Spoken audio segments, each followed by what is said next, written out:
What's up, guys? Welcome back to the channel. Today is the full moon. So we have the strawberry moon tonight in Capricorn. Now this one's just a nice simple one. Got my oracle cards out again. Unlike last time, which had 6 cards, we've only got 3 this time. The full moon, as always, surrendering to the divine, and then being that it's in Capricorn, this one says the end of a tough cycle. The end of a tough cycle approaches, which I hope to God comes true for me, because we've been having a rough go of it. And then this one for the cardinal modality of Capricorn, be bold and make the first move, which could correlate itself to a number of things in my personal life. For me personally, whatever it means for you, I hope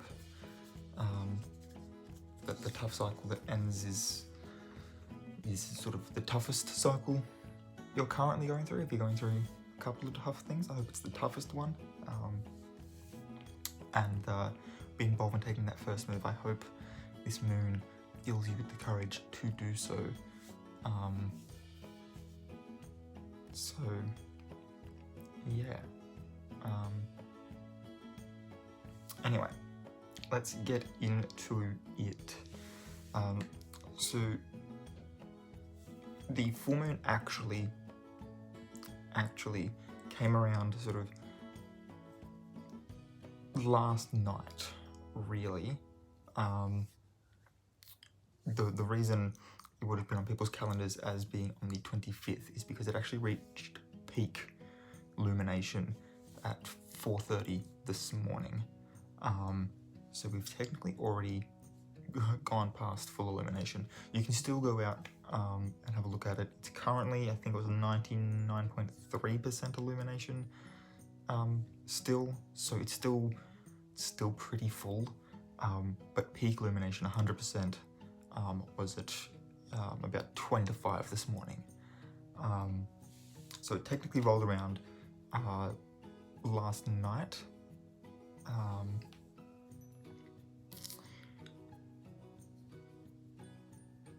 Some people reported it as being a supermoon. Other people think that the last supermoon for the year was last month's.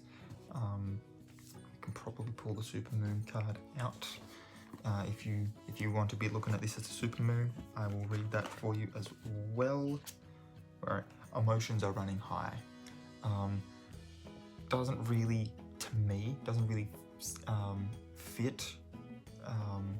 The website that I use is the same one that this, by coincidence, is the same one, this article that I'm reading, and that will be in the description below. It's the same one that they use, which is timeanddate.com. I will leave the link for them as well in the description so you can have a look.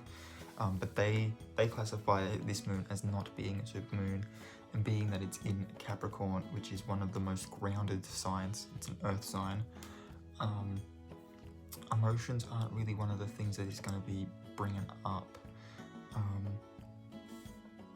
Whereas Scorpio and Sagittarius, being a water and a fire sign, emotions running higher there makes a lot more sense. So I don't, and they are the ones that Time and Date says were supermoons as well, so it makes a little bit more sense for those ones to be the supermoons.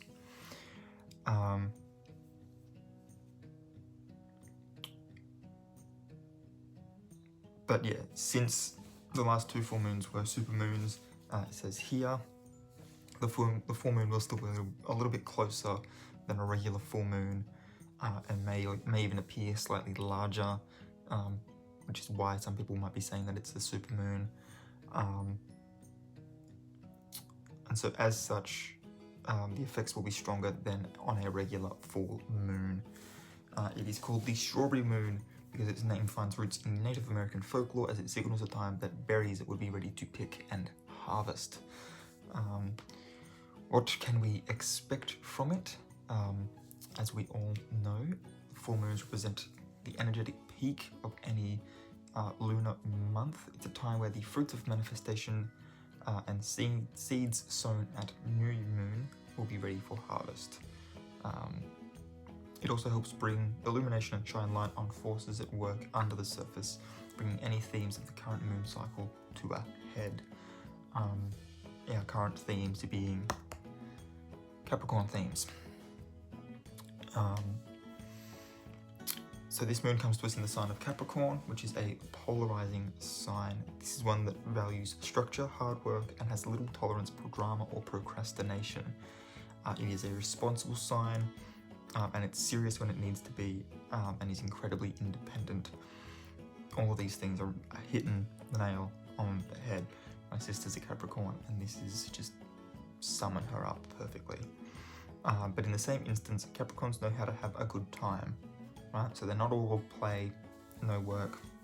They can get down and party pretty well.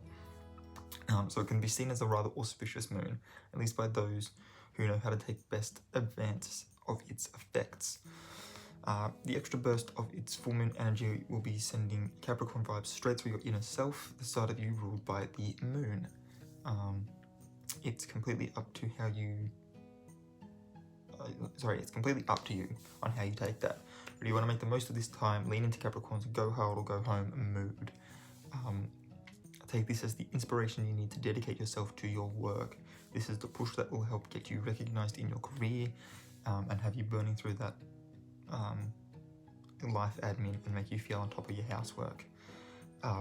There is a real sense of accomplishment to be found within this moon. If you count a Capricorn as a close friend or as a sibling,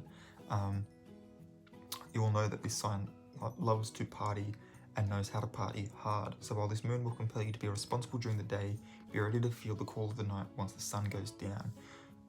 If you lean into this moon will have you feeling like the most social version of yourself. Take the opportunity to let your hair down and enjoy yourself. The urge to leave the snuggly cocoon of home during an Australian winter rarely arises, so take full advantage when it does. For those of you living in the Northern Hemisphere, this is the perfect time to go and make use of your lovely summer nights, because yeah, we do be freezing our toes off down here. So which signs are going to be most affected? The big money-making question in all of this. While some of us, like the author of this particular article is a Virgo, they state this here.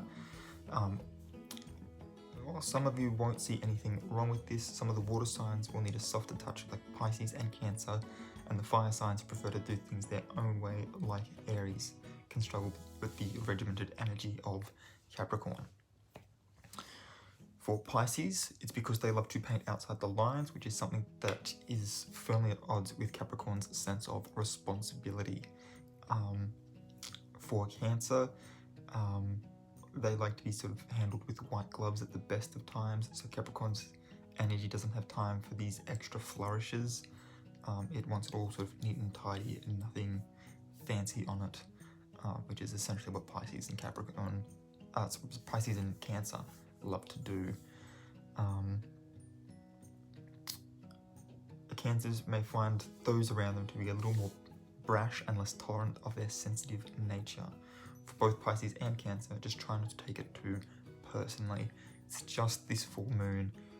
Once the moon passes into Aquarius and is no longer at its fullest, and we start getting the gibbous nature of the moon, that energy will dissipate.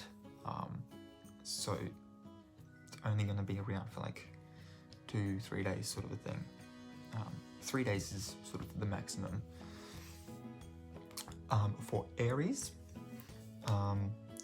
they can be frustrated by detail and process, because like a ram, they will charge headlong into anything. Capricorn's love of structure won't gel well with you guys. While you are well loved for your special way of doing things, Aries will be well advised to try and tone down their obstinance during this time. Practicing patience and trying to understand that there is more than just your way of doing things, and know that this energy also for you guys, just knowing that it won't last long. Both Capricorn and Virgos will be affected too, but very positively. So while Pisces, Cancer and Aries aren't having a great go of it, Capricorn and Virgo are going to be living it up. Finally, the world will understand your way of seeing things. Capricorn will relish the opportunity to buckle down and work harder than usual, and Virgo, lover of rules and regulations, will feel like a fish in water. Now, the reason that Taurus isn't fitting into that is because if we're looking at the span of time between Pisces and Cancer, who are not having a great go of it, Aries is the fire sign there, Taurus is the earth sign, and we're currently in a Gemini. Are we? No, we've just come into Cancer, but we were in a Gemini sun until very recently. So sort of within that space is where the not great ones are, and that can really sort of boil down to the fact that actually I don't know why. I know that Pisces is the water sign after Capricorn, so maybe it might just be the other feminine sign until the same of its like, maybe. I am still trying to vaguely work these things out, but as far as I've been able to figure out, it has been, if the moon's in a particular sign, the other sign that shares its polarity, like the other element that shares its polarity, you go to the next one of it, which is going to be 2 signs away, and then for this case we got an earth sign, so the other one's going to be water, which is Pisces. You go from that water sign to the next water sign, and that's the space of people that aren't going to be having a great go of a full moon in that sign. So for instance, for Libra, it's Sagittarius to Aries. Wouldn't be having a great time. But yeah, that's all I've got for this. Again, I will leave this linked down below if you want to read of it yourself, and I will also link the time and date site down below as well. They've got a full list of when all the supermoons are, when the micromoons are, when the eclipses are, when our blue moon for this year is. There's only 12 full moons, but we still get a blue moon. When we get to that one in August, I will explain how.